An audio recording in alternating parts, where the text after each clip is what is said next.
ॐ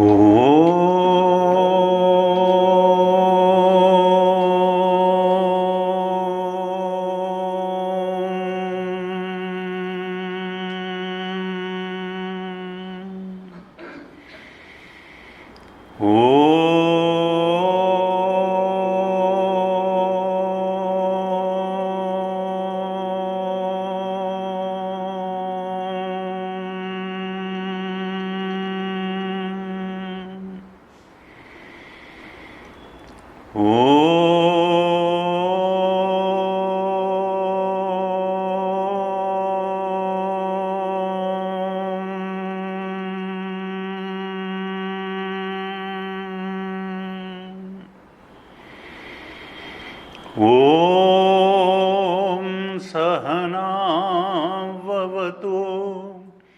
सहनौ भुनक्तु सह वीर्यं करवावहै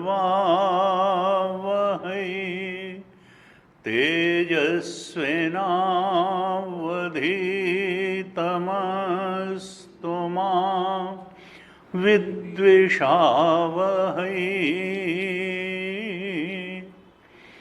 ॐ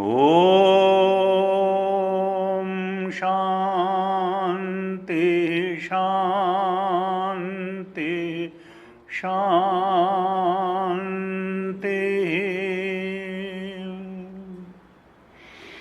सदाशिवसमारम्भां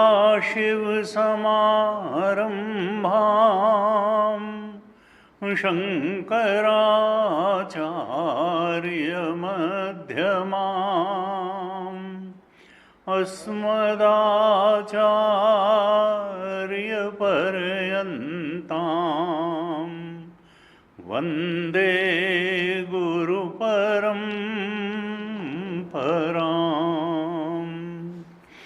अज्ञानतिमिरान्धस्य ज्ञानाञ्जनशलाकया चक्षुरुन्मीलितं येन तस्मै श्री गुरवे नमः। तस्मै श्री गुरवे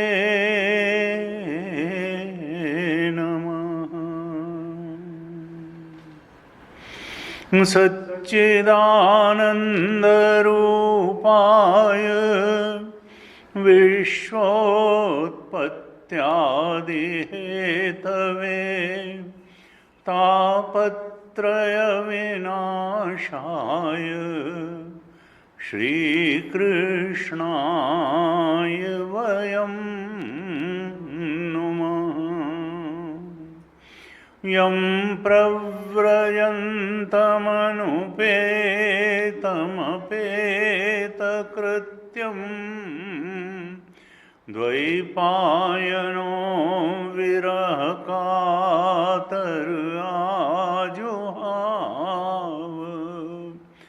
पुत्रेति तन्मयतया तरवोऽभिनेदुः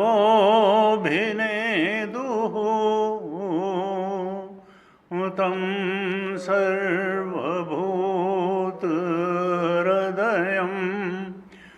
मुनिमानतोऽस्मि।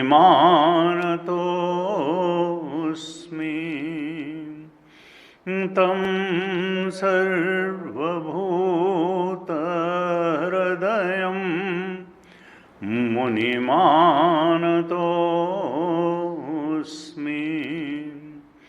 नारायणं नमस्कृत्य नरं चैव नरोत्तमं देवीं सरस्वतीं व्यासं ततो जयमुदीरयेत्।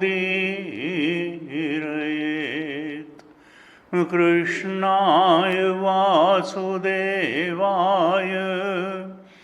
हरये परमात्मने प्रणतक्लेशनाशाय गोविन्दाय नमो नमः। प्रणतक्लेशनाशाय गोविन्दाय नमो नमः।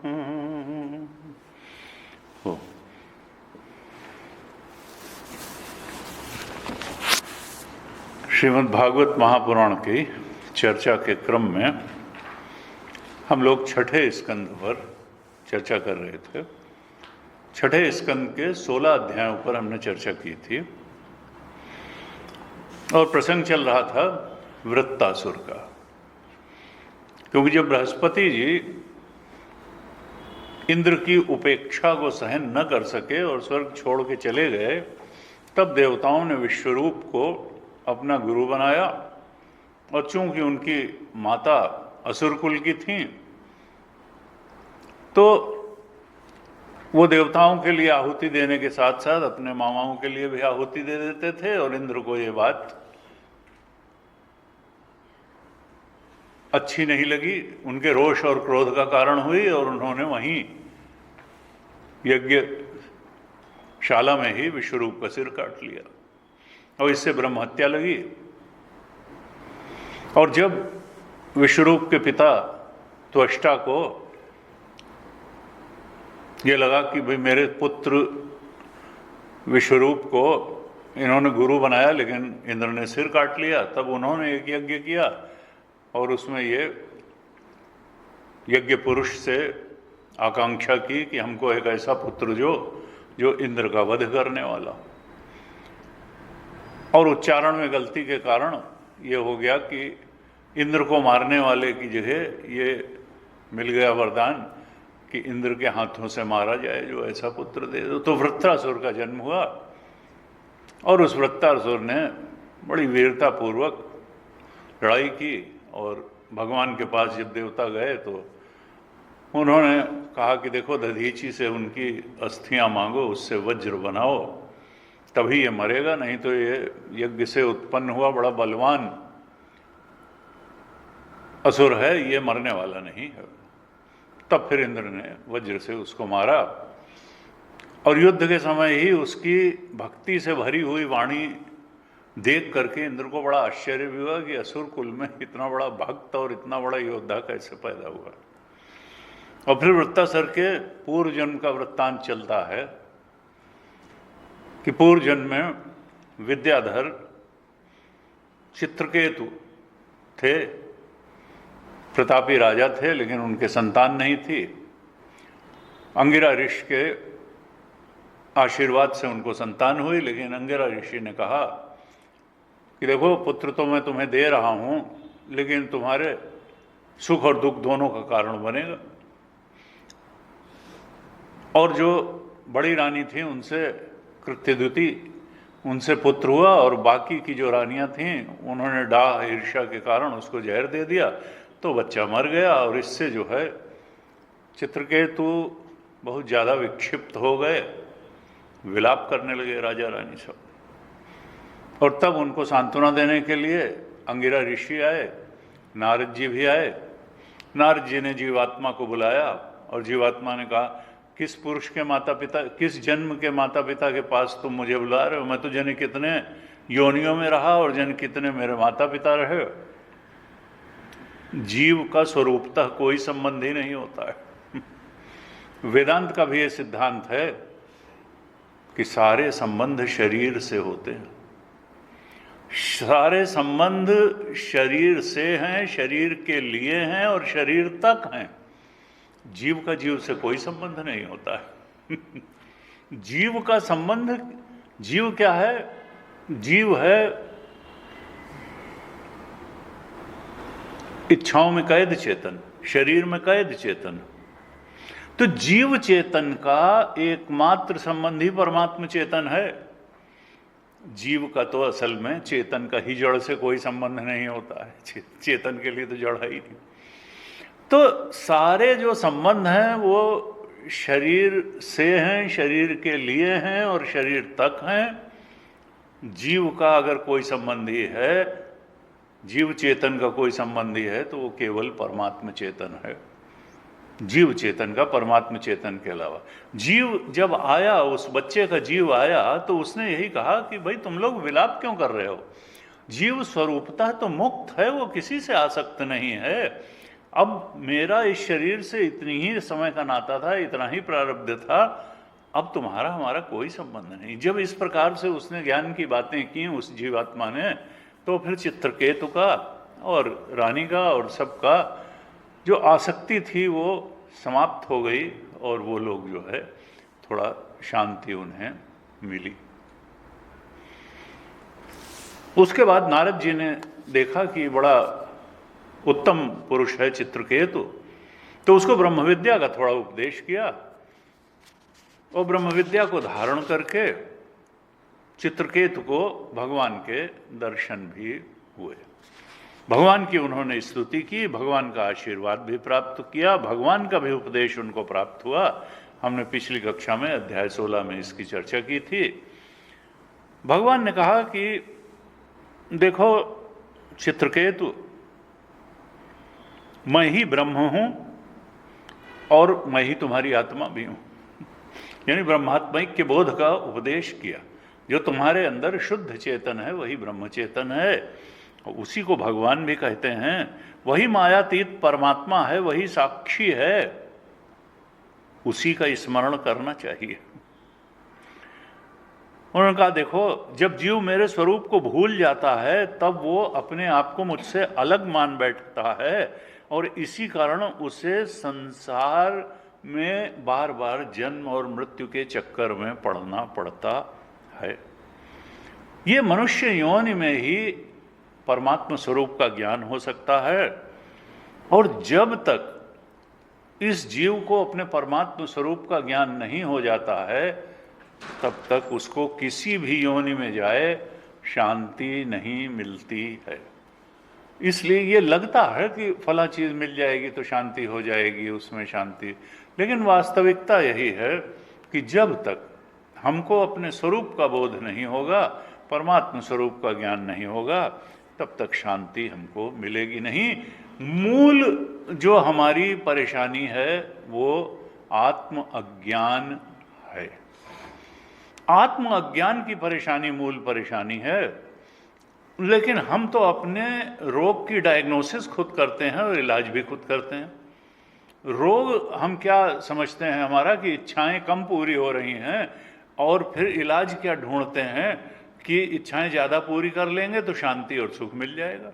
ये अपने आप अपनी, जैसे कुछ डॉक्टर्स होते हैं ना, उनको और वही क्या, वो डॉक्टर साहब वो तब हुआ था, वो पहले जो है सिर में चक्कर आने लगा और ये फिर छाला हो गया, फिर हमने तो जो है फिर ये वाला चूरन खाया और फिर ये किया और वो किया। तो हमारे यहाँ एक डॉक्टर साहब थे, वो कहते थे देखो फिर मैंने ये दवाई खाई, पहले तुम ये तय कर लो कि तुमको अपना इलाज खुद करना है कि मुझसे कराना है, क्योंकि जो मरीज़ अपना इलाज खुद करते हैं मैं उनका इलाज नहीं करता हूँ।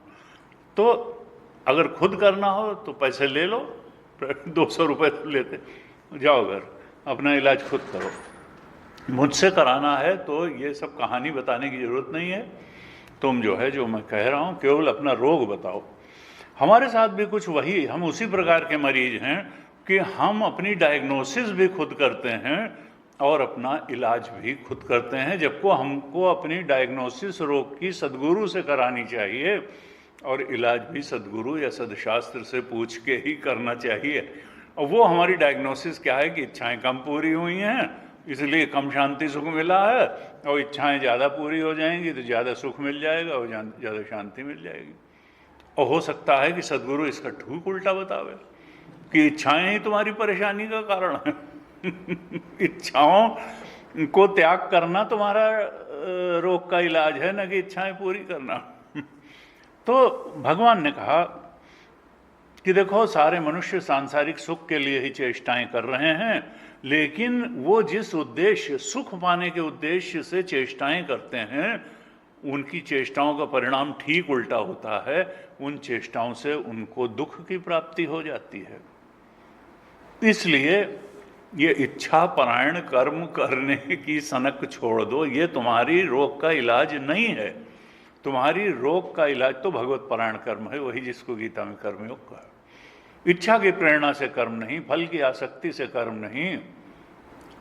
भगवान के गुलाम बन करके जियो, इच्छा के गुलाम बन करके जीने में घाटा है, दुख है, फंसाव है, बंधन है। भगवान ने इस प्रकार से उपदेश किया चित्रकेतु को और कहा कि देखो, विवेक बुद्धि द्वारा तुम मुझे पाने में जीवन की सार्थकता कृतार्थता जानो, न कि इच्छित प्राणी पदार्थ परिस्थितियों को पाने में। ऐसा करके तुम मेरे भक्त बन जाओ, मेरे स्मरण में रहते हुए जीवन जियो, क्योंकि जीव का सबसे बड़ा स्वार्थ भी यही है और परमार्थ भी यही है कि वो अपने ब्रह्म स्वरूप के साथ इस जीव चेतन की एकता का अनुभव कर ले। ब्रह्मात्मैक्य बोध जिसको उपनिषदों में कहा गया और जिसको भक्तों ने सरल भाषा में कहा, लक्ष्मण गीता में कहा, लक्ष्मण जी ने सखा परम परमार्थ एहु, मन क्रम वचन राम पद नेहु।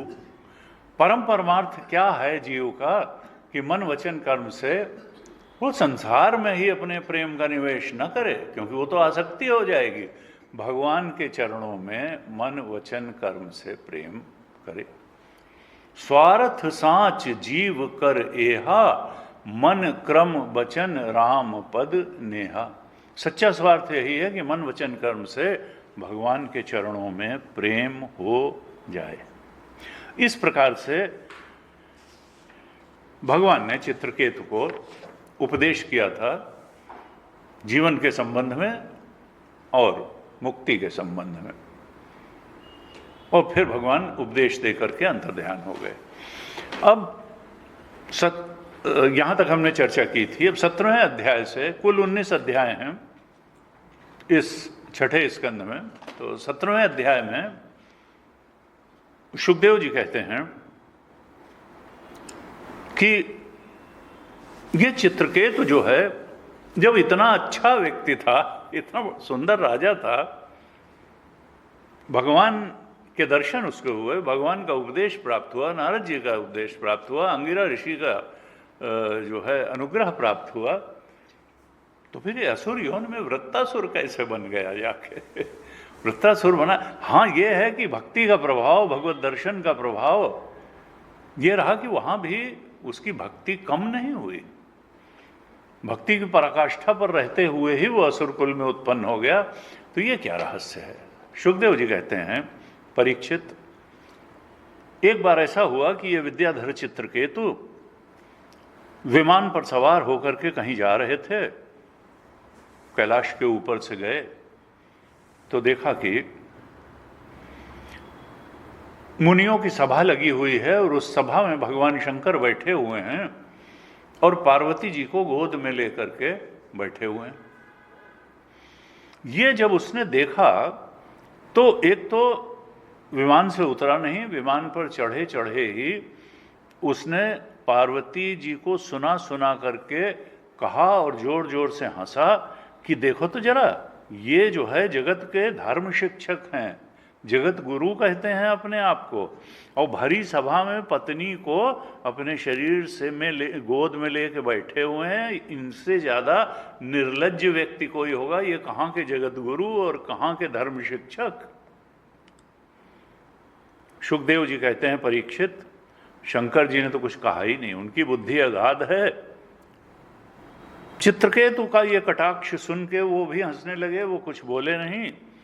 लेकिन पार्वती जी जो है उसकी इस धृष्टता से क्रोधित हो गई और उन्होंने कहा कि भगवान शंकर जगत गुरु हैं, ब्रह्मा जी, सनकादि ऋषि, भृगु, नारद सब तो इनको प्रणाम करते हैं। आज तक किसी ने इनके इस कृत्य को धर्म विरुद्ध नहीं माना, इनको धर्म मर्यादा का उल्लंघन करने वाला नहीं माना कि वो इस काम से इनको रोकते।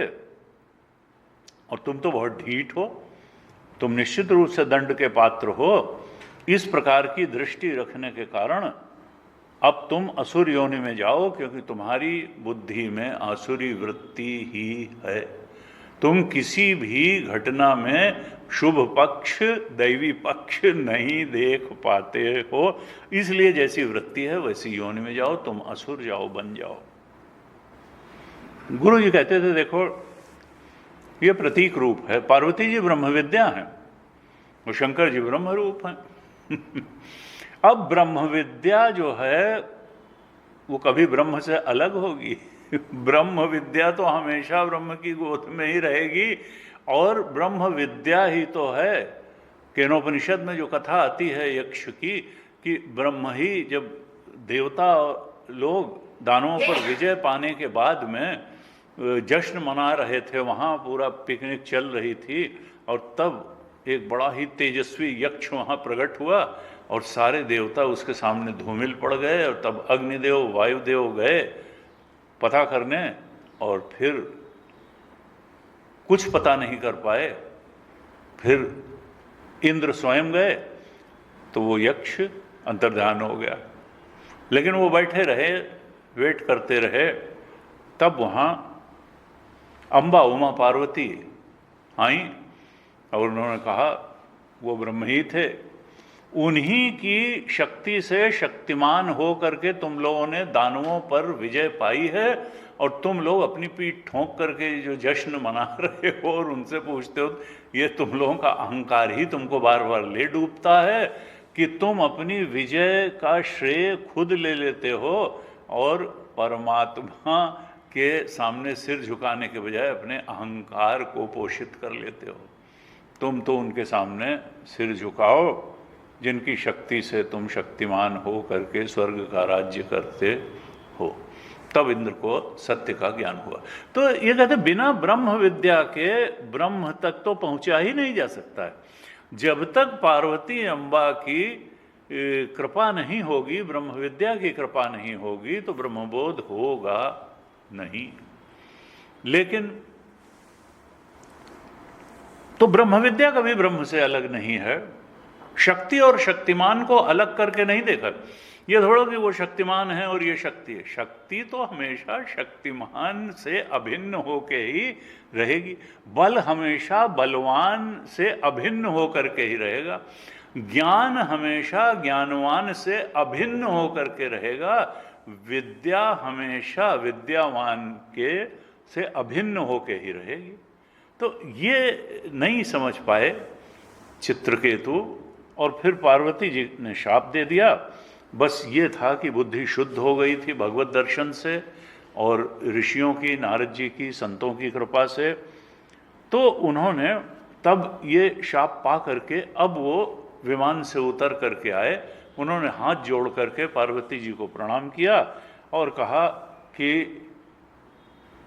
माता पार्वती, मुझे बड़ी प्रसन्नता है, मैं आपका शाप स्वीकार करता हूँ, क्योंकि महापुरुष, देवता लोग, संत लोग अगर कोई शाप भी देते हैं तो वो उनके प्रारब्ध अनुसार आगे घटित होने वाले फल की सूचना मात्र होता है कि उसको एक तरह से भविष्य को दिखा देते हैं। उसमें उनका कोई राग द्वेष नहीं होता है, बल्कि जिसको शाप देते हैं उसका प्रारब्ध घटित होने वाला था, वो उन्होंने बता दिया। तो कहते हैं देवी, मैं और सारे ही जीव, ये जीव अज्ञान से मोहित होकर के संसार चक्र में भटक रहा है और हमेशा सुख दुख भोगता रहता है, लेकिन सुख और दुख को देने वाला न कोई अपना है न कोई दूसरा है। ये जगत क्या है? ये त्रिगुण का प्रवाह मात्र है। ये जगत त्रिगुण का प्रवाह है, अंदर से बाहर तक। आत्मा के अलावा जो कुछ भी है अनात्मा, यानी वी से ओईटी तक, वो सब गुणों का प्रवाह है। गुणा गुणेषु वर्तन्ते इति मत्वा न सज्जते, गुण ही गुणों में बरत रहे हैं। कहते हैं जब गुणों का, और गुण क्या है? माइक है। और माया का अपना कोई अस्तित्व है नहीं, ब्रह्माश्रय माया, अस्तित्व तो ब्रह्म का है।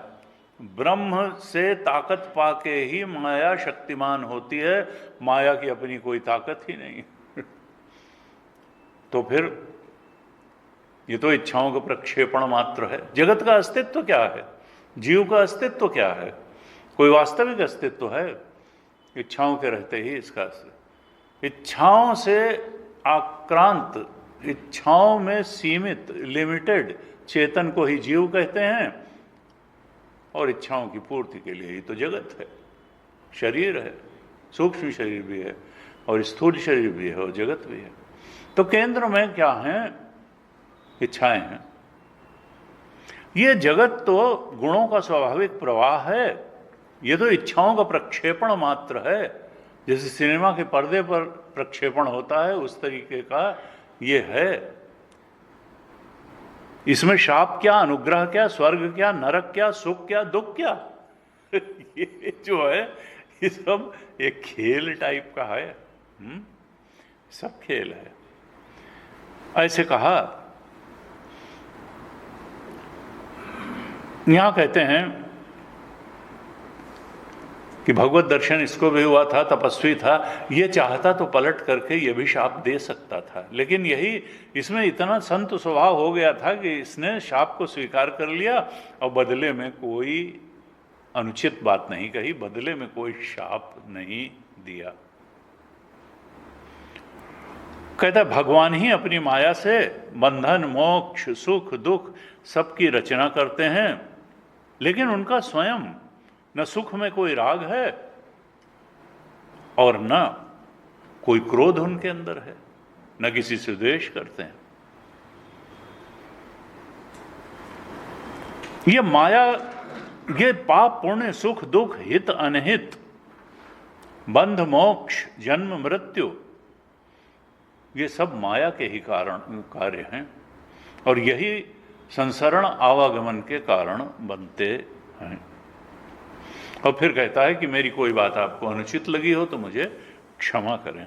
इस प्रकार से पार्वती जी से जब उसने क्षमा प्रार्थना की तब भगवान, और फिर उसके बाद वो चला गया। भगवान शंकर ने कहा कि देखो देवी, ये भगवान का शरणागत भक्त है, इसलिए ये इस बात से बिल्कुल भयभीत नहीं हुआ, डरा नहीं कि मुझे असुर योनि में जाना पड़ेगा। क्योंकि जो भगवान का भक्त होता है वो स्वर्ग से लुभाता नहीं है और नरक से डरता नहीं है, वो समभाव से ही रहता है। सम दुख सुखम धीरम सो अमृतत्वाय कल्पते। उसको वो राग द्वेष से ऊपर उठता है। सुख दुख नहीं सताते, राग द्वेष नहीं सताते, वो तो भगवत स्मरण में ही रहता है। कहते हैं वासना के कारण ही जीवों को इस देह से संयोग मिलता है। वी के कारण ही बॉडी माइंड इंटेलेक्ट होता है। इसी के कारण, वासना के कारण ही देह मिलता है, जन्म मरण मिलता है और सुख दुख मिलता है। कभी जैसे माला में ही सर्पबुद्धि हो जाती है, ऐसे ही भ्रम के कारण ये मनुष्य आत्मा में ही भेद विभेद कर डालता है। भेद है नहीं, भेद जो है मनुष्य की कल्पना मात्र है। गीता जी के 18वें अध्याय में जो 3 प्रकार के ज्ञान बताए गए, 18वें अध्याय के 20वें श्लोक में कहा, सर्वभूतेषु ये नैकम भावम अव्ययम ईक्षते अविभक्तम विभक्तेषु तज ज्ञानम विद्धि सात्विकम। 18-20 में कहा कि सब जीवों में, सब चराचर के अधिष्ठान और प्रकाशक के रूप में एक आत्म तत्व ही है। भेदों को पेनिट्रेट करके डीप इंसाइट रखने वाला तत्वदर्शी महापुरुष अधिष्ठान और प्रकाशक आत्मा को ही देखता है। जो ऊपर ऊपर भेद की प्रतीति है उसको नहीं देखता है। सर्वभूतेषु येन एकम भावम अव्ययम, वो उस अव्यय आत्मा को ही देखता है जो अद्वैत निष्ठ संत है। अविभक्तम विभक्तेषु, जो सारे भेदों में विभक्त जो संसार दिखाई देता है, अनेक भेद वाला दिखाई देता है, उसमें जो अविभक्त आत्म तत्व को ही देख लेता है, उसी का ज्ञान सात्विक ज्ञान है। नहीं तो फिर रजोगुणी ज्ञान है या तमोगुणी ज्ञान है। जो भेद देखता है वो रजोगुणी है और जो उल्टा देखता है वो तमोगुणी है। तो यहाँ कहा कि एकत्व देखने वाला सात्विक ज्ञान। भागवत जी में वही बात कही। भगवान शंकर देवी पार्वती से कहते हैं कि अज्ञानवश मनुष्य आत्मा में ही देवता मनुष्य आदि का भेद कर लेता है, गुण दोष की कल्पना कर लेता है। ये मनुष्य की कल्पना है। सत्य तो ये है कि आत्मा में कोई न परिवर्तन हुआ, न बदलाव हुआ, न आत्मा कभी कुछ और बना। कहा जिनके पास ज्ञान और वैराग्य का बल है, जो भगवान के चरणों में भक्ति रखते हैं, वो जगत की किसी भी वस्तु से न राग करते हैं, न द्वेष करते हैं, न उनको कोई वस्तु ग्राह्य लगती है, न त्याज्य लगती है। क्योंकि कुछ हो तब तो ग्राह्य या त्याज्य हो। सुनो तात मायाकृत गुण रुदोष अनेक, गुण यह उभय न देखिए ही, देखिए सो अविवेक। तुलसीदास जी ने कहा ये जो गुण दोष हैं, वैसे तो ये तय है कि ताते कछु गुण दोष बखाने संग्रह त्याग न बुन। आध्यात्मिक उन्नति का मार्ग गुणों से ही होकर के जाता है, दैवी संपत्ति से ही जो होकर के जाता है। इसलिए दोष तो त्याज्य हैं ही, लेकिन जो ज्ञानी है, जो एकत्व दर्शन के बोध में दृढ़ता से स्थित हो गया है, उसकी दृष्टि क्या है कि गुण दोष दोनों ही माया की ही उपज हैं। उसमें किसको ग्रहण करे और किसको त्यागे। क्योंकि अंत में तो सतो गुण भी गुण ही है, रस्सी ही है, बांधने वाला भी है। तो भगवान तो त्रिगुणातीत हैं, वो सतो गुण के भी अतीत हैं, लेकिन उनकी प्राप्ति का, उनके अनुभव का, उनके बोध का मार्ग सतो गुण से ही होके जाता है। इसलिए सात्विकता आवश्यक है, दैवी संपद आवश्यक है, निर्मलता पवित्रता आवश्यक है। लेकिन जो ज्ञानी हैं वो किसी भी वस्तु को हे उपादेय नहीं मानते हैं, राग द्वेष नहीं करते हैं। शुकदेव महाराज कहते हैं, परीक्षित, पार्वती जी द्वारा दिया गया शाप चित्रकेतु ने अपने सिर पर चढ़ा लिया, और यही तो साधुओं का लक्षण है। यही चित्रकेतु पार्वती जी के शाप के कारण फिर वृत्रासुर हुआ, और वहां भी अपने ज्ञान और भक्ति से परिपूर्ण रहा। फिर फलश्रुति बताते हैं कि ये जो चित्रकेतु है, इसका पवित्र इतिहास जो सुनता है, श्रद्धा के साथ श्रवण करता है, वो समस्त बंधनों से मुक्त हो जाता है, और जो इसका भगवत स्मरण के साथ पाठ करता है, उसको परम गति की प्राप्ति होती है। इस प्रकार फलश्रुति बताते हुए 17वें अध्याय पूर्ण होता है। इसके बाद के 2 चैप्टर्स में 18 और 19 2 अध्यायों में मरुद गणों की कथा आती है। अदिति की संतानों जो आदित्य हुए, 12 आदित्य हैं, उनका वर्णन हो चुका। अब दिति की संतानों का वर्णन थोड़ा सा यहां से प्रारंभ होता है। तो दिति कश्यप जी की दूसरी पत्नी है। दिति की संतानें दैत्य हुई हैं। अदिति की संतानें आदित्य या देवता हुई, इनकी दिति की संतानें दैत्य हुई। तो कश्यप जी की दूसरी पत्नी दिति की संतान परंपरा में एक बहुत बड़े भक्त का जन्म हुआ, प्रहलाद जी का। और दिति के 2 ही पुत्र हुए, हिरण्यकशिप और हिरण्याक्ष।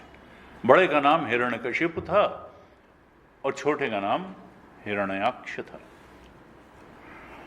हिरण्यकशिपु की पत्नी थी कयाधु, और कयाधु के 4 पुत्र हुए, जिनमें सबसे छोटे प्रहलाद जी थे। और इनकी एक बहन भी थी सिंघिका। उस सिंघिका से राहु नाम के पुत्र की उत्पत्ति हुई, जिसका सिर भगवान ने काट लिया था। वो इनकी बहन का बेटा था। ये जो प्रहलाद था, कयाधु का सबसे छोटा पुत्र, इसका पुत्र हुआ विरोचन, और फिर उसका पुत्र हुआ बलि। हम लोग जानते हैं राजा बलि की कहानी। और बलि का पुत्र हुआ बाणासुर, जो कि फिर भगवान शंकर का बहुत बड़ा भक्त हुआ और उनके गणों का मुखिया बन गया। तो ये जो दिति हैं, इनके 2 तो पुत्र ये हुए ही, हिरण्यकशिपु और हिरण्याक्ष, और इसके अलावा इनके 49 और पुत्र हुए, और उनको मरुदगण कहा गया। मरुदगण, मरुत चले 49 हैं। जब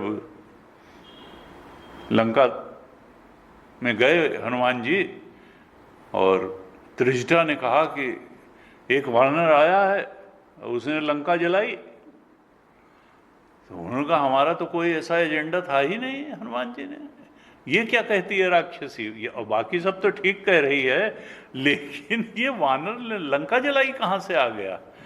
क्या ये भगवान ही इसके मुंह से कुछ फ्यूचर का एजेंडा बता रहे हैं? और फिर जब उनकी पूंछ में आग लगाई गई, उसी समय उन्होंने कहा मरुत चले 49। हवा भी बहुत जोर जोर से चलने लगी, 49 प्रकार के पवन चलने लगे। और तब उन्होंने कहा कि भाई ये इसका मतलब कि हाँ, प्रकृति सहायता कर रही है, परमात्मा ने ही कहलवाया था। और तब उन्होंने उलटी पुलटी लंका सब जारी, तो उस लंका का दहन किया। ये जो मरुदगण हैं, कहा इनके फिर कोई पुत्र नहीं हुआ, ये निसंतान ही रहे। और इंद्र ने इनको, यद्यपि ये दिति के पुत्र थे, असुर कुल में उत्पन्न हुए थे, लेकिन इंद्र ने इन सबको देवता बना लिया, 49 को, और अपने साथ स्वर्ग ले गए। परीक्षित ने कहा कि ऐसा इन मरुदगणों ने कौन सा सत्कर्म किया था कि जिसके कारण वो आसुर भाव छोड़ करके और इंद्र द्वारा देवता बना लिए गए और देवकुल में चले गए। सुखदेव जी कहते हैं, जब विष्णु ने इंद्र का पक्ष ले करके हिरण्यकशिप को भी मार डाला और हिरण्याक्ष को भी मार डाला, तब दिति को बड़ा शोक हुआ कि मेरे 2 पुत्र थे और देखो ये विष्णु ने जो है दोनों को मार डाला, मैं तो निपूती हो गई। और सिर्फ ये इंद्र के पक्षपाती होने के कारण विष्णु ने ऐसा किया कि अवतार लेके मारा। उसने मन मन में संकल्प किया कि अब मैं ऐसा पुत्र प्राप्त करूंगी जो इंद्र के घमंड को चूर कर दे और इंद्र को मार डाले। और वो जानती थी कश्यप ऋषि बहुत तेजस्वी हैं, ये अगर अनुग्रह करेंगे तो ऐसा पुत्र मुझे प्राप्त हो जाएगा। और ये मन में संकल्प करके वो कश्यप ऋषि की बहुत सेवा करने लगी, तरह तरह से उनकी सेवा करके उनका मन जीतने की कोशिश करने लगी। और फिर कश्यप जी ने प्रसन्न होकर के कहा कि प्रिय, मैं तुमसे प्रसन्न हूं, तुम्हारी जो इच्छा हो मांग लो। दिति ने कहा, ब्राह्मण, इंद्र ने मेरे दोनों पुत्रों को विष्णु के हाथों से मरवा दिया है और मैं तो अब पुत्रहीन हो गई, निपूती हो गई हूं। आप अगर कृपा करें तो मुझे एक ऐसा पुत्र दीजिए जो स्वयं तो अमर हो और वो इंद्र को मार डाले। अब दिति की बात सुन करके कश्यप जी बहुत खिन्न हो गए। उन्होंने कहा, देखो तो ये कैसी स्त्री है, इसका हृदय कितना कठोर है। ये अपनी द्वेष की कठपुतली बन करके घूम रही है, किसी से प्यार नहीं करती है, ये किसी को भी मरवा सकती है। इंद्र जो है वध करने योग्य नहीं है, देवताओं का राजा है और इसकी ही बहन का लड़का है, मेरा ही पुत्र है। तो बहनें ही तो थी यक्ष की, अपनी ही बहन के लड़के को मरवाना चाह रही, मेरे ही पुत्र को, और मुझसे ही चाहती है कि मैं इसको ऐसा पुत्र दे दूं। कैसा इसका हृदय है। लेकिन उन्होंने कहा मैं वचन दे चुका हूं और झूठ तो मेरा वचन नहीं होगा। तो कश्यप जी ने कहा कि देखो मैं तुम्हें एक व्रत बताऊंगा, इस व्रत का अगर तुम 1 साल तक पूरे विधि विधान के साथ पालन करोगी तो तुमको इंद्र को मारने वाला पुत्र प्राप्त हो जाएगा। लेकिन अगर नियम के पालन में किसी तरह की भी त्रुटि हो गई तो फिर वो देवताओं का मित्र बन जाएगा, वो जो पुत्र है देवताओं का मित्र बन जाएगा। दिति ने कहा ठीक है, मैं व्रत का पालन करूंगी।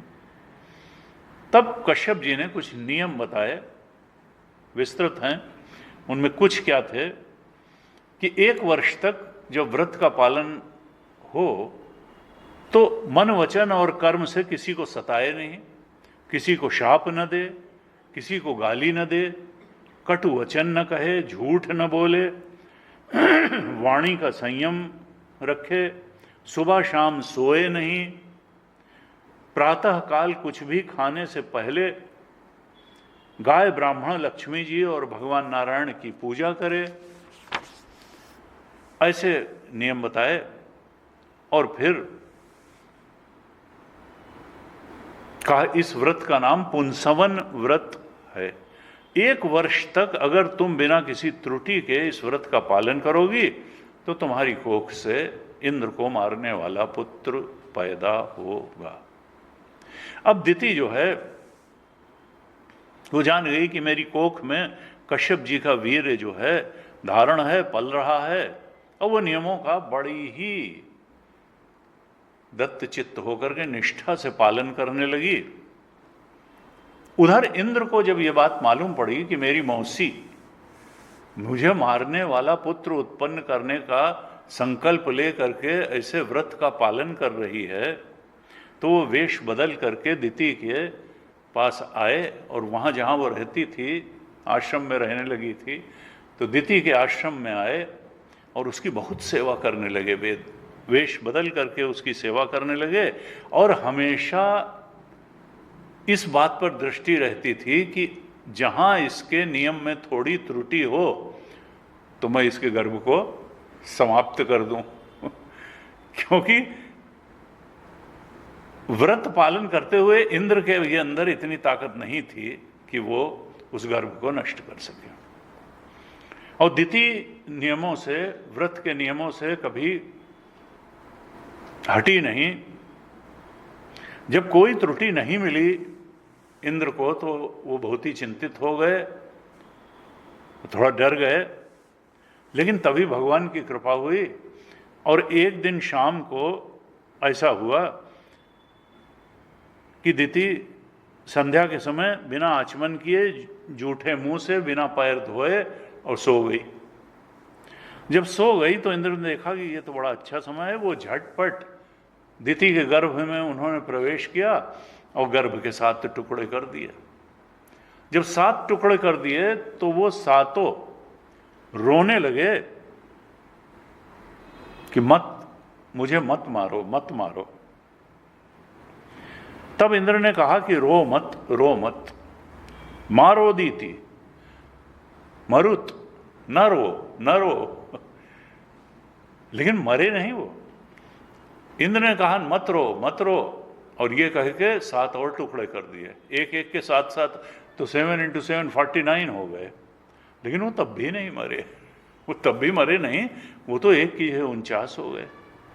और उन सब ने हाथ जोड़ के इंद्र से कहा कि देवराज तुम हमें क्यों मार रहे हो, हम तो तुम्हारे भाई हैं, हम तो मरुद गण हैं। इंद्र ने कहा अच्छा, अच्छी बात है, तुम लोग मेरे भाई हो तो अब डरो नहीं। अब इंद्र के साथ मिल करके 49 वो और एक इंद्र। दिति के गर्भ से तो 50-50 तेजस्वी बालक बाहर आ गए। तब दिति की नींद खुली, उसने कहा मैंने तो एक पुत्र मांगा था, ये 50 तेजस्वी बालक, इतने सुंदर और तेजस्वी बालक कहाँ से खड़े हुए हैं।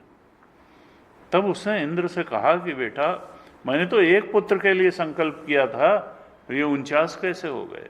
इंद्र ने कहा कि माता अब तो मैं भी आपका पुत्र ही हूँ, क्योंकि मैंने आपके गर्भ में प्रवेश कर लिया, अब तो आप मेरी जननी ही हो गई। तो मैं तो जब मैंने जान लिया कि आप इस उद्देश्य से व्रत कर रही हैं, तो आपके व्रत में त्रुटि होते ही मैंने इनके 49 टुकड़े कर दिए, लेकिन ये तो मरे नहीं। ऐसी आश्चर्यमयी घटना जब मैंने देखी तो मैंने कहा कि ये तो भगवान का ही कुछ वरदान है, भगवान की उपासना का ही फल है। क्योंकि भगवान तो मोक्ष भी दे देते हैं, और भगवान के उपासक तो कई बार सगुणोपासक मोक्ष न ले ही, सगुण की उपासना करने वाले मोक्ष नहीं लेते हैं, मोक्ष को भी कुछ नहीं समझते हैं। कहा माँ तुम मुझे मेरे अपराध को क्षमा कर दो। दिति भी ने देखा कि जब तेजस्वी बालक हैं, अब ये तो देवताओं में सम्मिलित हो गए, तो फिर इंद्र के इतने शुद्ध भाव से वो संतुष्ट हो गई। इंद्र और मरुदगण माँ को नमस्कार करके स्वर्ग में चले गए। इस प्रकार से ये मरुदगणों की कथा आती है। तो हिरण्यकशिप, हिरण्याक्ष और 49 मरुदगण ये दिति के पुत्र हुए। यहाँ अंतिम छठे स्कंद के अंतिम अध्याय में थोड़ा इसकी विधि भी बताई गई है पुंसवन व्रत की, जिसमें एक स्तोत्र का उल्लेख है, 4 श्लोकों में है। 19वें अध्याय के 11, 12, 13, 14 श्लोक में सुंदर है और सरल भी है कि इस स्तोत्र का पाठ करे कि हे लक्ष्मी नारायण, आप ही जगत के अंतिम कारण हैं और फिर आपका कोई कारण नहीं है। अशेष कारण परम रामाख्यमीशम हरिम। माता लक्ष्मी जी आपकी शक्ति हैं और अव्यक्त प्रकृति हैं, और आप इनके अधीश्वर हैं, महामाया के अधीश्वर हैं, परम पुरुष हैं। और लक्ष्मी जी तीनों गुणों की अभिव्यक्ति हैं। आप आत्मा हैं और लक्ष्मी जी शरीर, इंद्रिय और अंतःकरण हैं। लक्ष्मी जी नाम रूप हैं और आप नाम रूप के प्रकाशक और आधार हैं। आप सबस्ट्रेटम भी हैं और आप सीयर भी हैं, प्रकाशक भी हैं, अधिष्ठान भी हैं। इस प्रकार से ये छोटी सी स्तुति है 4 श्लोकों में। कहा कि सुखदेव जी पुंसवन व्रत का महात्म्य बताते हैं कि जो इस पुंसवन व्रत को करता है उसको उसकी मनचाही वस्तु मिल जाती है। कोई कन्या है तो उसको शुभ लक्षणों से युक्त पति की प्राप्ति हो जाती है। रोगी को बलिष्ठ शरीर मिल जाता है। श्रेष्ठ इंद्रिय शक्ति प्राप्त हो जाती है। भगवान लक्ष्मी नारायण इस व्रत को करने वाले की जो भी अभिलाषा है उसको पूरी कर देते हैं। इस प्रकार से भागवत जी में आपने देखा कि हर व्रत की, हर उपासना की कोई फलश्रुति जो है, किसी प्रसंग के पाठ की श्रद्धा पूर्वक उसको श्रवण पठन करने की फलश्रुति अवश्य बताई जाती है। तो सबसे बड़ी तो यह है कि भगवत चरणों में नमन होता है, अंतःकरण की शुद्धि होती है और आध्यात्मिक उन्नति होती है। इससे बड़ा तो कोई और फल हो नहीं सकता है। बाकी जीवन चलाने के लिए जो संसार के वस्तुओं की आवश्यकता है वो भी फिर मिल ही जाती है, उसकी भी कमी नहीं रहती। क्योंकि जो सत्य दे सकता है वो माया तो दे ही सकता है। लेकिन बड़ी दिक्कत की बात ये होती है कि ज़्यादातर लोग भगवान से सत्य मांगने नहीं जाते, माया ही मांगने जाते। उनको लगता है माया मांग के ज़्यादा बेहतर हो जाएंगे, सुखी हो जाएंगे। सत्य में क्या रखा है जी? सत्य तो हमारा स्वरूप है, उसको पाके क्या कर लिया आज तक। आत्मा तो माया मांगो, माया असली चीज़ है। उनको माया असली चीज़ नहीं है, यही तो भ्रांति है। माया नहीं मांगनी। यहाँ पर छठे स्कंद पूरा होता है अब ये 7वें स्कंध में 15 अध्याय हैं। 7वें स्कंध का प्रारंभ परीक्षित के एक प्रश्न से होता है। परीक्षित पूछते हैं शुकदेव महाराज से कि देखो, भगवान तो समदृष्टि वाले हैं, सब मम प्रिय सब मम उपजाए, सारी दुनिया के रचयिता तो वही हैं, सब तो भगवान के ही संतानें हैं, फिर ये भेदभाव क्यों करते हैं भगवान कि देवताओं के पक्ष में अवतार लेकर के दैत्यों को मारने क्यों लगते हैं? वो दैत्य भी उनकी ही उपज हैं, जैसी देवता हैं। तो भगवान जब सब प्राणियों के प्रिय हैं, सुहृद हैं, तो फिर इंद्र के लिए उन्होंने दैत्यों का वध क्यों किया? तो मेरे मन में भगवान के जो समत्व आदि गुण कहे जाते हैं, इनके संबंध में बड़ा संदेह हो रहा है। तो भगवान इस संदेह को मिटाइए। शुकदेव जी कहते हैं, महाराज परीक्षित महाराज, ऐसा है कि भगवान तो निर्गुण हैं, लेकिन और प्रकृति के परे हैं, अव्यक्त हैं, अजन्मा हैं, लेकिन फिर भी वो माया के गुणों को स्वेच्छा से स्वीकार करके विविध रूपों में आ जाते हैं, अवतार लेके ग्रहण करते। अजोपि सन् अव्यात्मा भूतानाम ईश्वरोपि सन् प्रकृतिम स्वाम अधिष्ठाय संभवामि आत्ममाया। भगवान तो अपनी माया को अपने वश में करके परित्राणाय साधूनाम विनाशाय च दुष्कृताम धर्म संस्थापनार्थाय संभवामि युगे। जब जब होए धर्म कह हानि, बाढ़े असुर अधम अभिमानी, तब तब प्रभु धरि विविध शरीरा, हरहि कृपा निधि सज्जन पीरा। इस अपनी सृष्टि में समरसता बनाए रखने के लिए वो स्वयं आ जाते हैं, स्वयं माया के गुणों को स्वीकार कर लेते हैं। यद्यपि ये गुण जो हैं ये प्रकृति के हैं, ये परमात्मा के नहीं हैं। जब सतोगुण की वृद्धि करनी होती है तो वो देवताओं का पक्ष लेते हैं, जब रजोगुण की वृद्धि करनी होती है तो फिर वो दैत्यों का पक्ष लेते हैं, और जब तमोगुण की वृद्धि करनी होती है तो यक्ष राक्षसों का पक्ष लेते हैं। परमात्मा सबके शरीरों में रहते हैं, लेकिन सबके शरीरों में रहते हुए भी वो अलग से मालूम ही नहीं पड़ते हैं। लेकिन जो गुरु की शरण और शास्त्र की शरण में जाते हैं और ठीक तरह से विचार करते हैं, वो इस शरीर से पृथक एक अखंड सर्वव्यापक चेतन के रूप में भगवान का अनुभव भी कर सकते हैं। लेकिन बाध नेति नेति नेति नहीं है। यद दृश्यम तज्जड़म तद मिथ्या। जहाँ जहाँ तक जानी जाने वाली चीज है वहाँ वहाँ तक जड़ है और मिथ्या है और प्रक्षेपण मात्र है। अंत में जानने वाले को आप छोड़ नहीं सकते हैं। जानी जाने वाली चीज़ों से तो दूरी बनाई जा सकती है, जानने वाले तो तुम खुद ही हो, उसको कहाँ से त्याग दोगे? वो जानने वाला जो तत्व है वही परमात्मा तत्व है, जिसको कि त्यागा नहीं जा। जहाँ तक हम त्याग सकते हैं, जहाँ तक हम दृश्य कोटि की चीज़ों से आसक्ति छोड़ सकते हैं, वहाँ तक तो माया का ही पसारा है। और जो दृष्टा है, जो साक्षी है, जो शुद्ध चेतन है, जो अब किसी चीज़ से लिप्त नहीं है, कोई दृश्य ही नहीं रह गया लिप्त होने के लिए, बस फिर वो शुद्ध चेतन है और वही हमारा अंतर्यामी है, वही ईश्वर तत्व, ब्रह्म तत्व, परमात्मा तत्व है।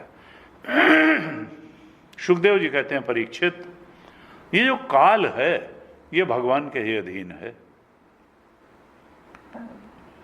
ये काल भगवान के अधीन है। सत्व गुण की वृद्धि करते हुए भगवान देवताओं का बल बढ़ाते हैं, और तब देवताओं का बल बढ़ाने के लिए, दैवी संपद को बढ़ाने के लिए वो आसुरी संपद का यानी रजोगुणी और तमोगुणी दैत्यों का संहार भी करते हैं, लेकिन वास्तव में तो वो सम हैं। मनुष्य तो अपनी लोभ, लालच, कामना के कारण आसुरी संपद को विस्तार देता है। और भगवान चाहते हैं कि दैवी संपद बढ़ा करके सत्य के बोध की तरफ बढ़ा जाए। इसलिए और अंदर भी यही प्रक्रिया घटती है और बाहर भी यही प्रक्रिया घटती है। अंदर भी जब भगवान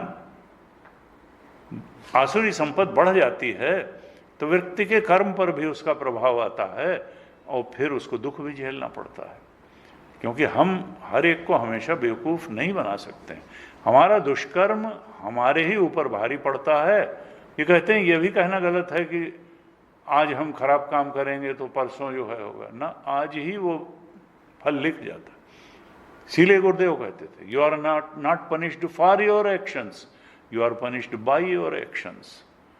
तुम्हारे कर्म द्वारा ही तुम प्रताड़ित और दंडित होते हो, कर्म के लिए नहीं होते हो। जैसे ही किया तुमने खराब काम, आसुरी संपत्ति से प्रेरित काम, कि समझो तुमने जो है अपने लिए दुख का सृजन कर लिया। कहते हैं, राजन, ये तुम्हारे दादा युधिष्ठिर एक समय राजसूय यज्ञ कर रहे थे। जो तुमने प्रश्न पूछा है इसके संबंध में एक बड़ा रोचक प्रसंग आता है और कुछ ऐसा घटना घटी। युधिष्ठिर जब राजसूय यज्ञ कर रहे थे तब ऐसी घटना घटी कि जो युधिष्ठिर के लिए बड़ी चमत्कारी घटना थी, और उन्होंने उस घटना का रहस्य देवर्षि नारद से पूछा कि ये ऐसी अद्भुत घटना कैसे घट गई। हुआ क्या कि राजसूय यज्ञ चल रहा था और वहां पे सबके देखते देखते ही जो शिशुपाल था, चेदिराज शिशुपाल, वो उसके शरीर से एक ज्योति निकली और जा करके भगवान कृष्ण में समा गई। श्री कृष्ण में वो समा गया देखते देखते ही, और इस पर सब लोग आश्चर्यचकित। ये भगवान का जन्म से ही विरोधी रहा, जिन्हें कितनी अपशब्द कहे उसने, कितनी भर्त्सना की भगवान की, और इसके शरीर से इसकी ज्योति निकल करके परमात्मा में कैसे समा गई। युधिष्ठिर ने कहा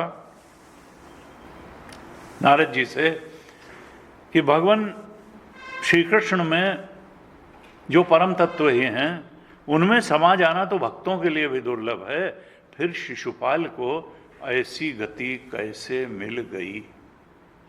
नारद जी ने कहा कि देखो, ये निंदा और स्तुति ये तो शरीर के ही होते हैं, आत्मा की कैसी निंदा और कैसी स्तुति। निंदा स्तुति तो शरीर के ही होते हैं, और ये शरीर की कल्पना कब हुई, जब हमारा ज्ञान तत्व, आत्म तत्व, प्रकृति और पुरुष का ठीक ठीक विवेक नहीं कर पाया, तब फिर उसने शरीर की कल्पना कर डाली। क्यों? इच्छा पूर्ति के लिए। उसने इस शरीर, और फिर इस शरीर को ही आत्मा मान लिया, और जब शरीर को ही आत्मा मान लिया तो ये जो भ्रांतिपूर्ण मान्यता है शरीर को आत्मा मानने की, यही सारे के सारे भेदभाव के मूल में है कि मैं शरीर हूं, वो शरीर हैं, वो शरीर हैं, वो शरीर हैं, तो फिर अलग अलग हैं, शरीर तो एक है नहीं। यही सारे भेदभाव का मूल है।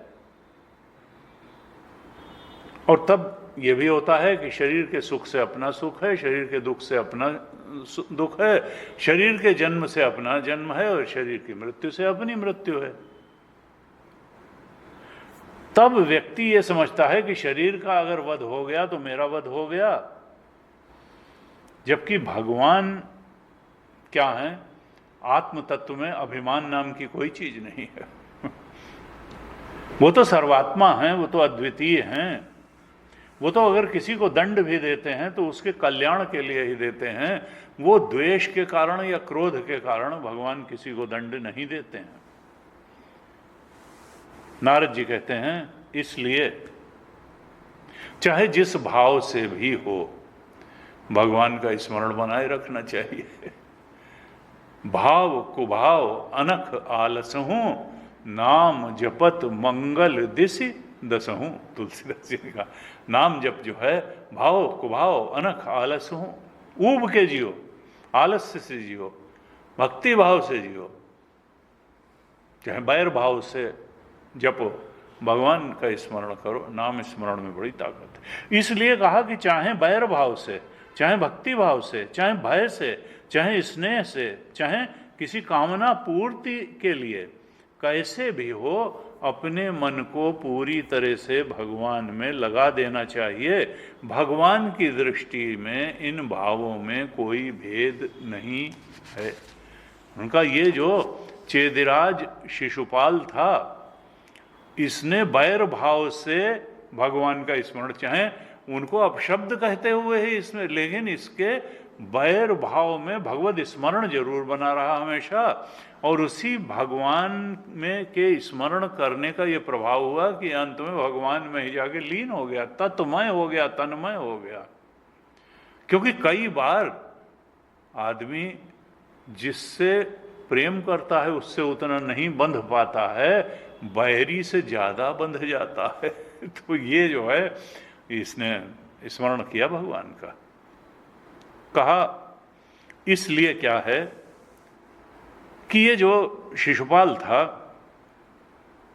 ये स्मरण के प्रभाव से, भले बैर भाव से स्मरण किया हो, ये पाप रहित हो गया, उस स्मरण के कारण पाप रहित हो गया और भगवान को प्राप्त हो गया। इसके सारे पाप धुल गए। कहा एक नहीं अनेकों ऐसे मनुष्य हुए जिन्होंने विभिन्न भावनाओं से भर करके भगवत स्मरण किया।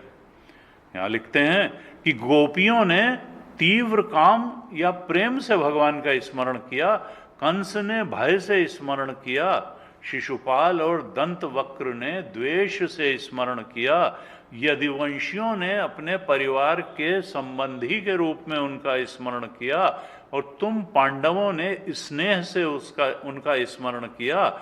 हम नारदादि ने भक्ति भाव से भगवान में अपना मन लगाया। इस प्रकार से सब ने, जिसने भगवान में अपना मन लगाया, वो सद्गति को प्राप्त हो गए। पहले अध्याय का ही 31वां श्लोक बड़ा सुंदर है। हमारे गुरु जी इसको बहुत बार उल्लेख करते थे। 7वें स्कंद के पहले अध्याय का 31वां श्लोक और इसकी भी दूसरी लाइन कहते हैं तस्मात् केनापि उपायेन मनः कृष्णे निवेशयेत्। वो तो कहते थे ये भागवत का सार ही है। तस्मात् केनापि उपायेन मनः कृष्णे निवेशयेत्। इस प्रकार से भागवत जी का संदेश क्या है कि किसी भी उपाय से अपने मन को भगवान में लगा दो, यही शिक्षा है। सारांश क्या है कि चाहे जैसे भी हो अपना मन भगवान कृष्ण में तन्मय कर देना चाहिए। तस्मात् केनापि उपायेन मनः कृष्णे निवेशयेत्। ऐसे नारद जी ने युधिष्ठिर को बताया। कहा तुम्हारा ये जो मौसेरा भाई शिशुपाल और दंतवक्र, ये क्या थे? ये तो भगवान के पार्षद थे, लेकिन शाप के कारण ये पार्षद पद से च्युत हो करके और इस प्रकार से आसुरी वृत्ति को धारण करके मनुष्य लोक में आए। युधिष्ठिर फिर पूछते हैं नारद जी से कि जब वो भगवान के पार्षद थे तो उनको ये शाप किसने दिया और उस शाप का देने का कारण क्या था, कैसा था वो शाप? नारद जी फिर कहते हैं कि देखो युधिष्ठिर, ऐसा हुआ कि एक दिन ये सनकादि ऋषि बैकुंठ गए भगवान के दर्शन करने के लिए। देखत बालक बहुकालीना, ये तो बालक जैसे हैं, 5 साल के बालक दिखते हैं, वस्त्र पहनते नहीं हैं, और हैं सबसे पुरातन। नारद जी के भी बड़े भाई हैं ब्रह्मा की सृष्टि में ये सबसे बड़े हैं, मानस पुत्र हैं ब्रह्मा के, सीनियर मोस्ट हैं, लेकिन हैं 5 साल के बच्चे की तरीके। सनकादिचार हैं, सबसे प्राचीन हैं, और जान पड़ते हैं जैसे 5-6 वर्ष के बच्चे हों, वस्त्र पहनते नहीं हैं। ये जब बैकुंठ गए भगवान के दर्शन के लिए, तो वहां पर इनको द्वारपालों ने साधारण कोई बालक समझ करके बाहर रोक दिया। इस पर ये क्रोधित से हो गए, क्योंकि ऋषि तो क्रोधित होगा नहीं किसी से, क्रोधित से हो गए और कहा तुम भक्तों यहाँ पार्षद बने हो तो भक्त को भगवान से मिलवाने के लिए हो या भक्त को भगवान से दूरी बनाए रखने के लिए हो? तुम भगवान से मिलने नहीं देते हो। ये तो असुरों का काम है कि भक्तों को भगवान से दूर रखे। ये तुम्हारी जो वृत्ति है कि भक्तों को भगवान से न भक्त भगवान से मिलने पाए, ये आसुरी वृत्ति है। तुम यहाँ के लायक नहीं हो। तुम्हारा जो कर्म है, तुम्हारी जो वृत्ति है, तुम जाओ और उसी वृत्ति के उपयुक्त शरीरों में रह के आओ, तभी तुम्हारी इस वृत्ति का क्षरण होगा। तुम पापमयी असुर योनि में चले जाओ। जब इस प्रकार से शाप दिया और ये तुरंत ही बैकुंठ से नीचे गिरने लगे और प्रार्थना की, तब सनकादि ऋषि लाग दया कोमल चित संता, तब उनको जो है दया आ गई। उन्होंने कहा अच्छा ठीक है, 3 जन्म तक तुम लोग इस शाप को भोग करके फिर आ जाओगे बैकुंठ में और तुमको फिर पार्षद का रूप प्राप्त हो जाएगा। नारद जी कहते हैं युधिष्ठिर, यही दोनों दिति के पुत्र हुए, जिनमें एक का नाम हिरण्यकशिप था और एक का नाम हिरण्याक्ष था। विष्णु भगवान ने, अब देखिए जब इतना भगवान का पार्षद आएगा और भगवान ने, कथा आती है दूसरी, उन्होंने कहा कि मैं आऊँगा, तुमको कोई छोटा मोटा व्यक्ति नहीं मारेगा, मैं ही आऊँगा और फिर अपने पास ले आऊँगा 3 जन्म बाद। तो भगवान अवतार लेकर के आए। विष्णु भगवान ने नरसिंह का रूप धारण करके हिरण्यकशिप का वध किया और वाराह अवतार जब लिया था पृथ्वी को ऊपर लाने के लिए, तब उस अवतार में हिरण्याक्ष का वध किया। इन हिरण्यकशिप ने, आसुरी वृत्ति तो पराकाष्ठा पर आ गई, तो जो इनका छोटा पुत्र प्रहलाद था, जो बड़ा ही भगवत भक्त था, उसको भगवत प्रेमी होने के कारण ही इसने मार डालना चाहा, लेकिन लाख उपाय करके भी वो प्रहलाद को मार पाने में समर्थ नहीं हुआ। पहले जन्म में ये दोनों जय विजय जो पार्षद थे, ये हिरण्यकशिप और हिरण्याक्ष हुए। उसके बाद के जन्म में ये दोनों रावण और कुंभकर्ण हुए। विश्रवा मुनि की पत्नी केशिनी के गर्भ से रावण और कुंभकर्ण के रूप में ये उत्पन्न हुए और वहां भी भगवान राम के रूप में स्वयं आए और इनका वध किया। नारद जी कहते हैं, और यही दोनों इस जन्म में तुम्हारी मौसी के लड़के शिशुपाल और दंतवक्त्र के रूप में आए हैं, और यहाँ पर भगवान कृष्ण के चक्र का स्पर्श प्राप्त होने से अब इनके पाप नष्ट हो गए हैं और ये सनकादि के शाप से मुक्त हो गए हैं, क्योंकि ये बैर भाव से ही सही हमेशा भगवान का चिंतन करते रहते थे। इस प्रकार से ये 3 जन्मों तक असुर योनियों में उस शाप को भोग करके अब फिर से पार्षद होकर के वैकुंठ में भगवान के समीप चले गए हैं। ये कथा जब बताई नारद जी ने युधिष्ठिर को, तो फिर उसमें भागवत जी में तो कथा से कथा निकलती है। युधिष्ठिर ने पूछा कि भगवान, आपने कहा कि हिरण्यकशिप का पुत्र प्रहलाद बड़ा भगवत प्रेमी था और अपने भगवत प्रेमी पुत्र को उसकी भगवत भक्ति के ही कारण, भगवत प्रेम के ही कारण इसने मार डालने के अनेक उपाय किए, तो ऐसा क्यों हुआ? अपने पुत्र पर तो सबका बहुत स्नेह होता है, इसने प्रहलाद से इतना द्वेष क्यों किया? और उसको क्यों मार डालना चाहा। ये मेरे लिए बड़ी उत्सुकता का विषय है। कृपया मेरी इस उत्सुकता को शांत करें, जो अब अगली कक्षा में शांत होगी। आज यहीं तक। ओम पूर्णमदः पूर्णमिदं पूर्णात् पूर्णमुदच्यते पूर्णस्य पूर्णमादाय पूर्णमेवावशिष्यते। ओम शांति शांति शांति। हरि ओम श्री गुरुभ्यो नमः। हरि ओम।